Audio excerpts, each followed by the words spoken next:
Welcome back. You are listening to the home of forbidden romances. Prepare yourself, because tonight's story will leave you breathless. The white silk of my tuxedo jacket was already stained with cheap airport coffee. A jagged brown scar against the pristine fabric that cost more than my life was apparently worth. I didn't care about the stain. I didn't care about the stares of the weary travelers in the international terminal. I only cared that the digital clock above the departure gate was ticking down, and every second it moved was a second closer to him finding me. Flight 802 to Zurich, final boarding call. The automated voice was the sweetest sound I had ever heard. I shoved my trembling hands into my pockets, keeping my head down as I shuffled toward the gate agent. My heart was a frantic bird battering against my ribcage, bruising me from the inside out.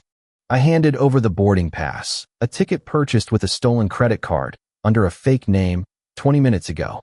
If the gate agent noticed that my eyes were red-rimmed and my breathing was shallow, she didn't say anything. She just scanned the code. Beep, green light.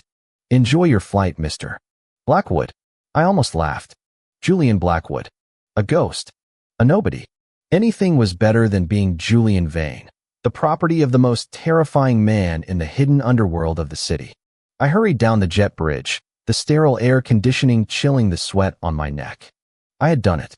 I had actually done it. I had left the altar empty. I had left the guests murmuring in the grand cathedral. I had left Alexander Vane, the Viper of the East, standing there with a ring in his hand and, presumably, a fury in his heart that would burn the world down. But I was free. I found my seat in first class, the only ticket available at the last minute. It was a window seat, 1A. I collapsed into the leather chair, squeezing my eyes shut, waiting for the inevitable hand on my shoulder, the cold muzzle of a gun, the drag back to the cage. Nothing happened. The cabin door hissed shut. The engines whined to life. I let out a breath that felt like a sob.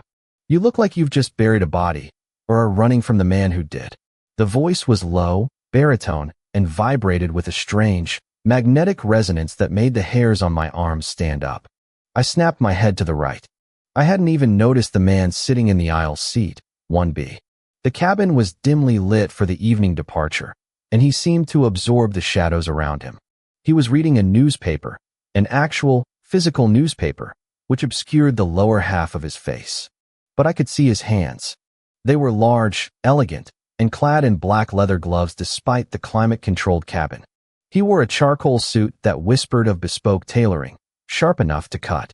Excuse me. I managed, my voice raspy. The man lowered the newspaper slowly. The air in the cabin seemed to thin. He was devastating. That was the only word for it. He had hair the color of midnight ink, swept back from a forehead that bespoke high intelligence and higher cruelty. His cheekbones were architectural marvels, sharp and severe, but it was his eyes that froze me. They were a pale, icy gray, like a winter storm trapped in glass. They were looking at me with an intensity that felt like a physical weight. I said. He repeated, folding the newspaper with precise, deliberate movements. You look frantic. A runaway groom, perhaps. He gestured vaguely to my white tuxedo. I flinched, pulling the jacket tighter around myself. Something like that. A bad breakup. A breakup, the man mused, a ghost of a smirk touching his lips. It wasn't a kind smile. It was the smile of a predator watching a wounded gazelle limp past. Must have been quite the partner to make you flee the country. You have no idea, I muttered, turning toward the window as the plane began to taxi. The runway lights blurred into streaks of gold and red. He's a monster. Is he? The stranger sounded genuinely interested. He shifted in his seat, turning his body toward me. The leather of the seat groaned in protest, a sound that seemed too loud in the quiet cabin. Tell me, I have a fascination with monsters. I should have ignored him. I should have feigned sleep. But the adrenaline was crashing, leaving me jagged and raw, and the champagne the flight attendant had just placed on my console looked like salvation. I downed half the glass in one gulp. The bubbles burned, but the alcohol dulled the terror. His name is Alexander Vane. I whispered, the name tasting like ash in my mouth. They call him the Viper. My stepfather sold me to him to cover gambling debts. A merger of assets, they called it.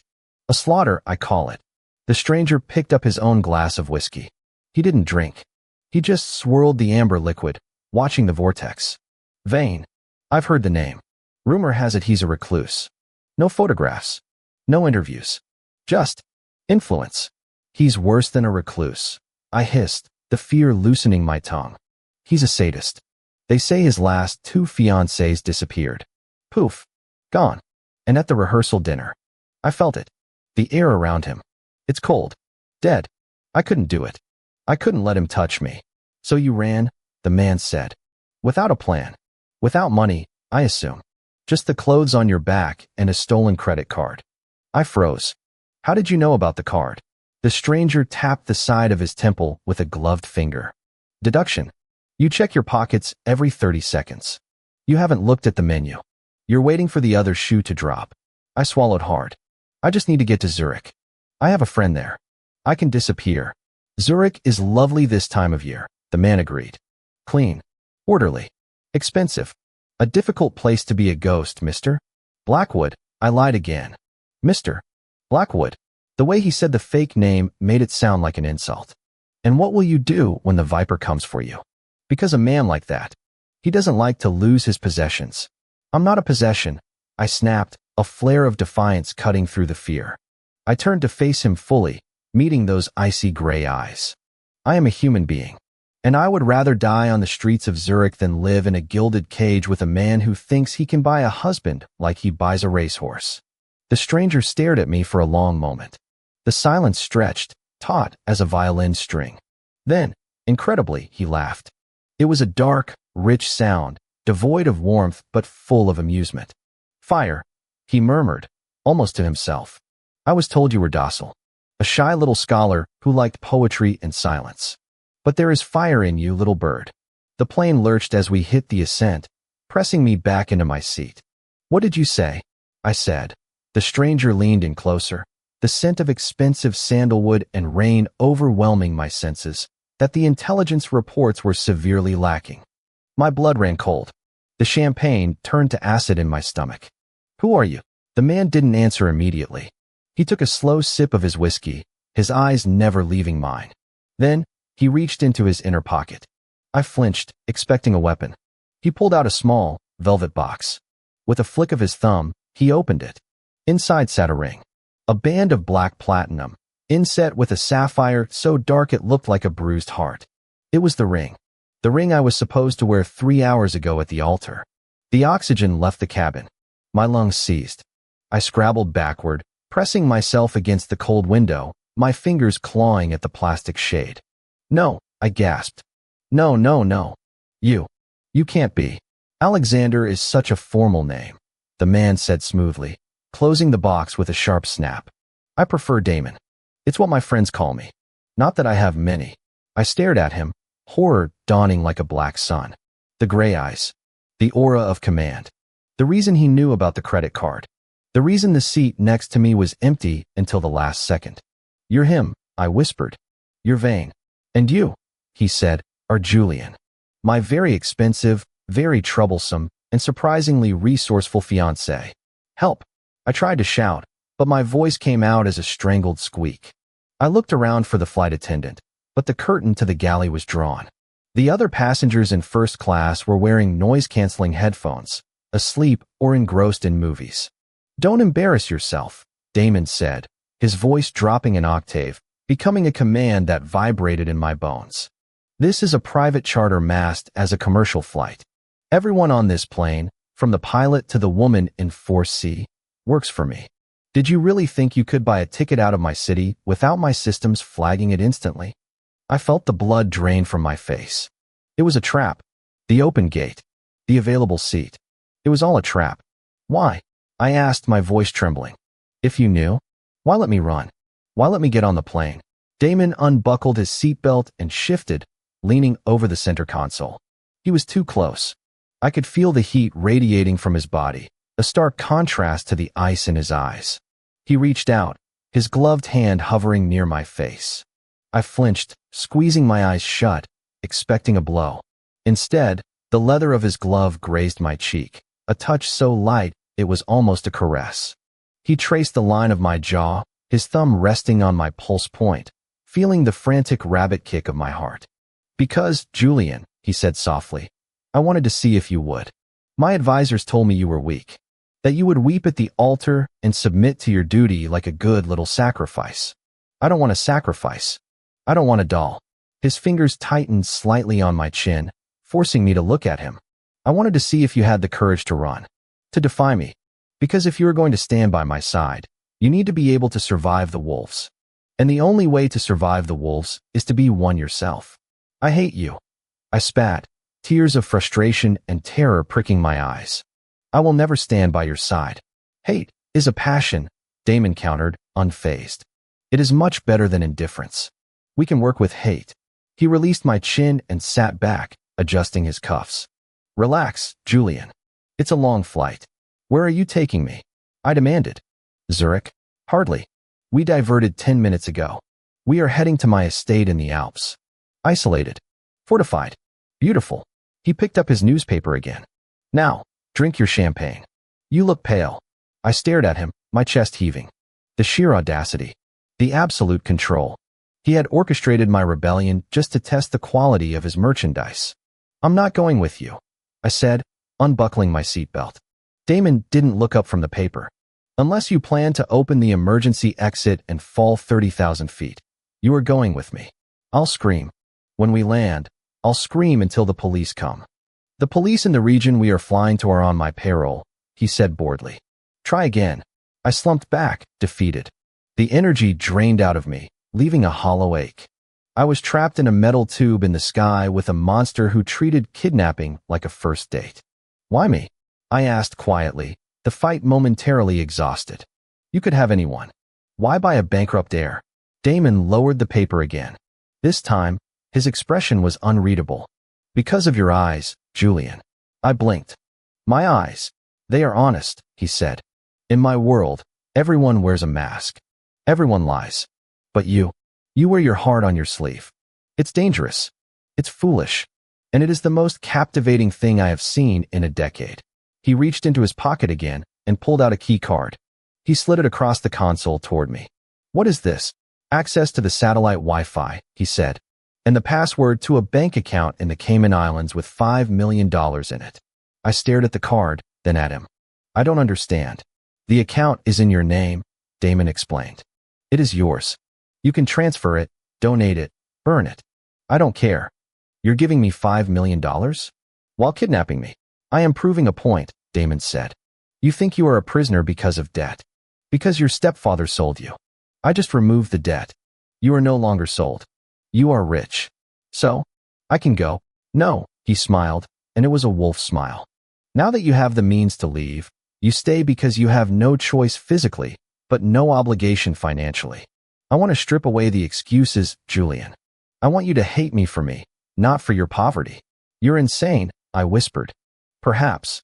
He leaned his head back against the seat, closing his eyes. Wake me when we start our descent. And Julian. What? If you try to stab me with the fruit knife from your meal tray, aim for the neck. The chest is armored. The flight was an eternity of silence.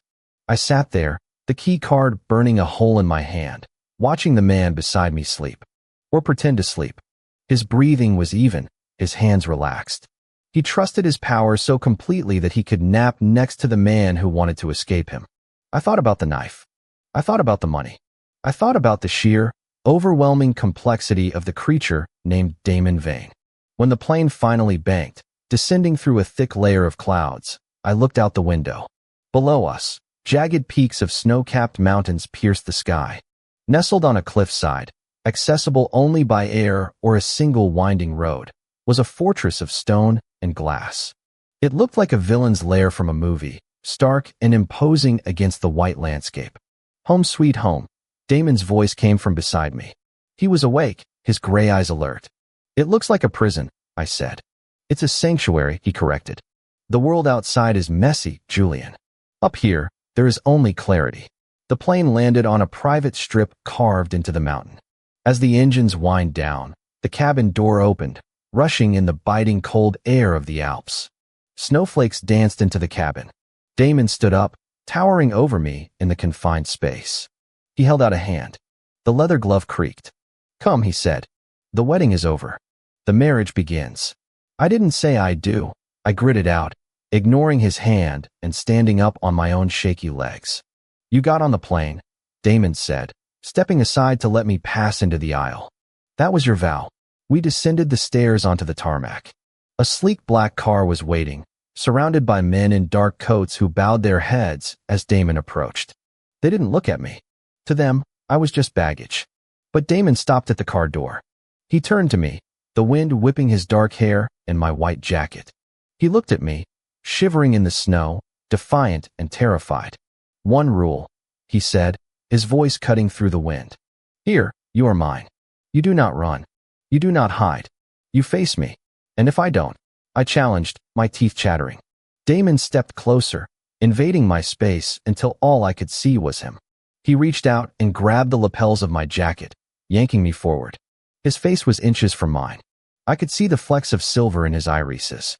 "Then I will chase you," he whispered, his hot breath against my frozen skin. "And when I catch you, and I always catch you, I will make you beg me to stop. Do you understand?" My heart hammered against his chest. It wasn't just fear. It was something else. A dark, twisted thrill that coiled in my gut. He was a monster. But he was a monster who saw me. Who had given me $5 million just to level the playing field so he could hunt me properly. "I understand," I breathed. "Good." He released me, smoothing down my lapels with a possessive brush of his hands. Then, he opened the car door. "Get in, husband." I hesitated for a fraction of a second. I looked at the snowy expanse, the sheer drop of the cliffs, the impossibility of escape. Then I looked at the dark interior of the car, warm and waiting. I climbed inside. Damon followed, the door slamming shut, sealing us in together. As the car began to move toward the fortress on the hill, I realized the truth. I hadn't fled my wedding. I had run straight into the consummation. The slow burn had just been ignited, and I had a terrifying feeling that before this was over, one of us would be reduced to ash. And looking at the predator beside me, watching me with hungry, calculating eyes, I wasn't sure I wanted to be the one to survive. The first week at the estate was a psychological siege. My room was a master suite in the West Wing, with floor-to-ceiling windows overlooking the abyss. It was luxurious, filled with books, art, and clothes that fit me perfectly. It was a gilded cage, but the door wasn't locked. That was the worst part. The door was never locked. I could wander the halls. I could go to the library. I could sit in the conservatory and watch the snow fall. But I couldn't leave. The perimeter was patrolled by guards with dogs. The only road out was monitored by cameras. And everywhere I went, I felt him. Damon didn't force himself on me. In fact, he barely touched me. We ate dinner together every night at a long mahogany table, the silence punctuated by the clinking of silver on china. He would ask me about the books I was reading. He would ask my opinion on the wine. He treated me like a guest he was studying, dissecting with his mind. But the tension was ramping up. One evening, I found him in the library. He was sitting by the fire, a glass of whiskey in hand, staring into the flames. He looked tired. For the first time, the mask of the viper had slipped, revealing a man carrying the weight of an empire. I walked in, my footsteps silent on the plush carpet. "You look exhausted." Damon didn't jump. He just tilted his head back against the chair. "Business. A rival faction in Hong Kong is testing my borders. They think my marriage has made me soft. Distracted. Has it?" I asked, daring to step closer. He turned his head to look at me. The firelight danced in his eyes, turning the ice to molten silver. "You are certainly a distraction, Julian. Just not the way they think."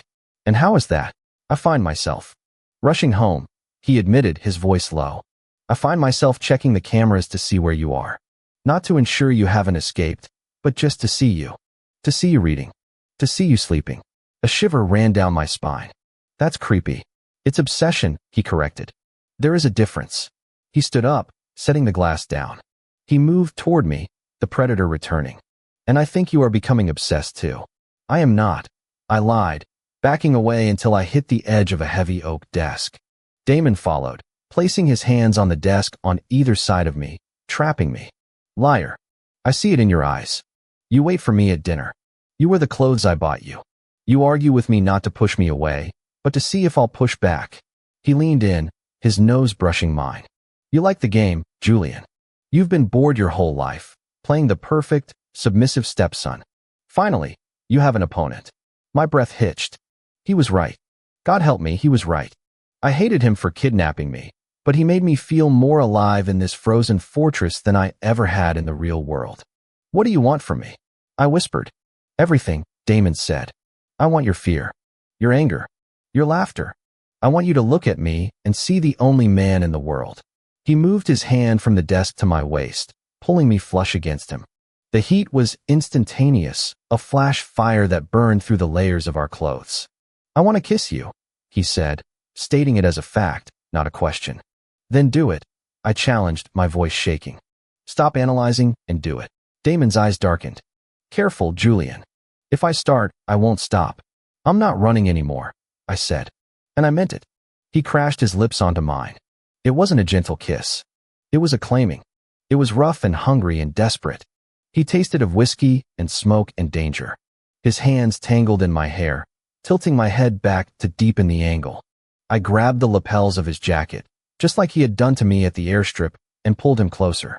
For a moment, the world dissolved. There was no estate, no snow, no guards. Just the friction of our bodies and the war of our tongues. He lifted me effortlessly, sitting me on the edge of the desk, stepping between my legs. I wrapped my legs around his waist, needing to be closer, needing to erase the space between us. He broke the kiss, gasping for air, his forehead resting against mine. His pupils were blown wide, swallowing the gray. You have no idea, he growled, how long I have waited for you to stop looking at the door. I'm still looking at the door, I breathed, running my hands through his hair. I just realized. You're holding the key. Damon let out a rough laugh and bit my lower lip, a sharp pain that sparked pleasure. I am the key, Julian. And I am the lock. And you are finally home. Suddenly, the library doors burst open. Damon spun around, shielding me with his body in a split second. His relaxed demeanor vanished, replaced by the lethal tension of the Viper. Sir, it was the head of security, a man named Silas. He looked pale. Perimeter breach. Sector 4. They bypassed the silent alarms. Damon's hand went to the small of his back, producing a gun I hadn't even known he was carrying. Who? Hong Kong, Silas said. They aren't just testing borders anymore. They sent a hit squad. Damon turned to me. The lust in his eyes was gone, replaced by a terrifying protectiveness. He grabbed my face, his fingers digging into my cheeks. Listen to me, he commanded. Go to the safe room. The panel behind the bookshelf. Do not come out until I come for you. Do you understand? Damon. Go, he roared, shoving me toward the hidden panel. I scrambled back, my heart pounding. I watched as he strode toward the door, checking the chamber of his weapon, his face set in a mask of cold fury. He looked back at me one last time. I told you, Julian, he said, his voice deadly calm. I don't like to lose my possessions. Anyone who touches you dies tonight. He disappeared into the hallway, the sound of gunfire erupting in the distance. I stood there, the panel open, the darkness of the safe room beckoning. I had a choice. I could hide, like the docile little bird he thought I was. Or I could use the chaos. I could run. The guards were distracted. The gates might be open. I looked at the safe room. Then I looked at the gun Silas had dropped on the floor in his panic to follow Damon. I picked up the gun. It was heavy. Cold. Damon was right. I was tired of being a victim. I was tired of people selling me, moving me, protecting me. I checked the safety, just like I'd seen in movies. I'm not a possession, I whispered to the empty room. I didn't go into the safe room. I walked out into the hallway, following the sound of the man who had stolen my freedom, and the man I had just realized I would kill to keep. And that is how the Viper tamed the wolf, by realizing the wolf had fangs of his own. If you enjoyed seeing Julian take control and refuse to be a victim, destroy that like button. And tell me in the comments, would you forgive a husband who kidnapped you to save you? Or would you take the 5 million and run? I'll be reading your answers. Subscribe for the next chapter. Until then, prompt image. Prompt, masterpiece, best quality, high-res, 1.2. Korean manhwa style, semi-realistic, digital art. 2 men, BL, Yaoi, man 1. Tall, muscular, wearing charcoal bespoke suit with black leather gloves, short black hair swept back, sharp icy gray eyes, holding a gun, protective stance, dominant, intense expression. Man 2. slightly shorter, slim build. Wearing white tuxedo shirt unbuttoned at top, messy brown hair, holding a gun with shaking but determined hands, standing back-to-back with man. 1. Defiant expression. Background is a luxurious dark library with mahogany bookshelves, fireplace, shattered glass on floor, atmospheric lighting, shadows, cinematic composition, sharp focus, intricate details.